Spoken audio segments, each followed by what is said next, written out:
समझिए सर, अगर आप लोग यहाँ पर ध्यान देंगे तो एंड गेट में हम लोग जानते हैं कि एक भी जीरो होता है तो जीरो हो जाता है। तो अगर एक भी स्विच जीरो हुआ, जीरो होने का मतलब है कि स्विच आपका बेसिकली ओपन हुआ तो बल्ब नहीं जलेगा, तो आउटपुट जीरो हो जाएगा। तो ये आपका बेसिकली एंड गेट का रियलाइजेशन हो गया, ठीक है। आइए और गेट। और गेट में हम लोग ये जानते हैं कि एक भी अगर वन हुआ तो वन हो जाता है, मतलब कि एक भी स्विच अगर आपका बेसिकली तो क्या हुआ है, बेसिकली तो क्लोज्ड हुआ है तो ये बल्ब आपका जल जाएगा तो वन हो जाएगा। तो ये आपका हो गया है बेसिकली और गेट। नॉट का मतलब है कि वन है तो जीरो और जीरो है तो वन। तो ये स्विच अगर आपका बेसिकली तो क्लोज्ड है तो ये बल्ब नहीं जलेगा, ये स्विच अगर आपका क्लोज नहीं है तो ये बल्ब जलेगा। तो यहाँ से आप नॉट वाला चीज भी आप समझ गए। नॉर का मतलब है कि मतलब कि और वाले में हम लोगों ने तो नॉट को मिला दिया है, सिंपल।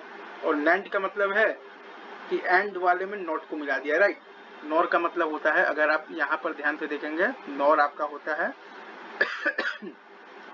और में हम लोगों ने नोट कर दिया है।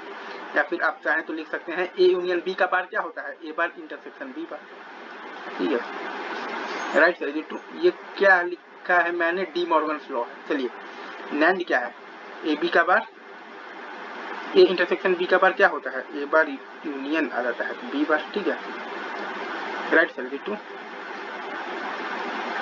ये है आपका दो चीज बस अभी रखते हैं यहीं पर, बाकी बातें आगे, ठीक है।